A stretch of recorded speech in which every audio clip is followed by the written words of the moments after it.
ayadoo sidaas tahay haddana caqabadihii hore u jiray waxa uga daray waxa weeye maantay hogaanka joogahi asagu wuxuu la yimid inuu u dagaalamo in dalku uu noqdo dal meel dhex laga xukumo oo central government ama unitary wax la yiraahdo uu yeesho oo laga guuro hanaanka federaalka ahay oo la soo baabiyo oo hay'adihii iyo dawladihii xubnaha ka ahaa ee soo dhismay meesha laga saaro waxaana marxaanti ugu filan wixii Jubbaland ka dhacay oo aynu wada joognay waxa marxaanti ugu filay wixii Galmudug ka dhacay oo xaaladeeda aynu ogeyn wixii ka taagnaa oo faragelinta lagu sameeyay intii la ekay oo haatan tii ugu dambeysay xoog loo sheeganayay in hay'adihii meesha ka dhisnaa oo run ahaantii aan ka xunnahay oo muddada dheer argagixisada la dagaalamayay oo hubiyay in goboladaas ay noqdaan gobollo nabad ah oo dadkeedu nabad ku seexdaan in loo adeegsado xoog iyo xabad oo waliba ciidankii loo tababaray inuu la diriro argagixisada ayaga lagu leenay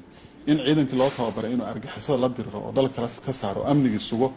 oo iyadoo laga duulayo maxaa la yiraahdaa waxaan leeyahay security architecture iyo dhaqaalihii beesha caalamka ku bixinaysay iyo tababaradii la sameynayay in ciidankii loo daabulo gado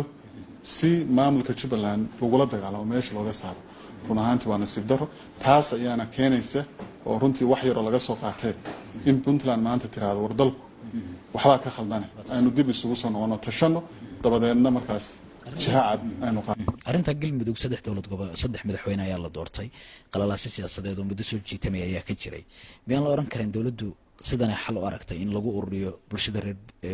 Galmudug oo nidaam midaysan loogu sameeyo tan lafteedu halkay qayb ka noqon kartaa miyaan la oran karin maadaama ay hadda gacanta dawladdu isu dhiibeen madaxda Ahlus Sunna wal Jamaa oo warbaahinta la soo istaagay waa maasantahay haddii xoog wax lagu xalinayo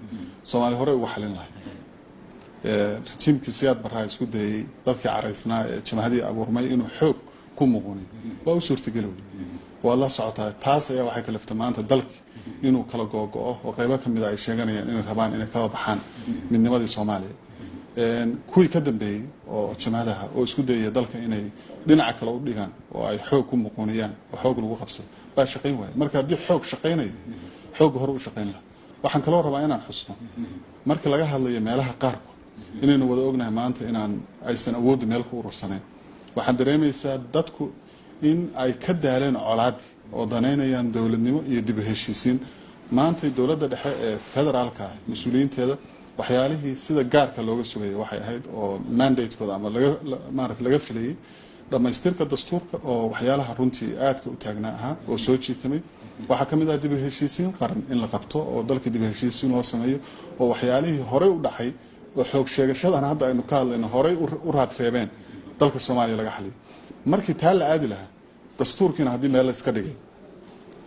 meeshii dib u heshiisiin iyo nabad la raadin lahaana hadda xabad hor laga bilaabay iyadoo la marayo sanadka 2020 runtii waa nasiib darro weeye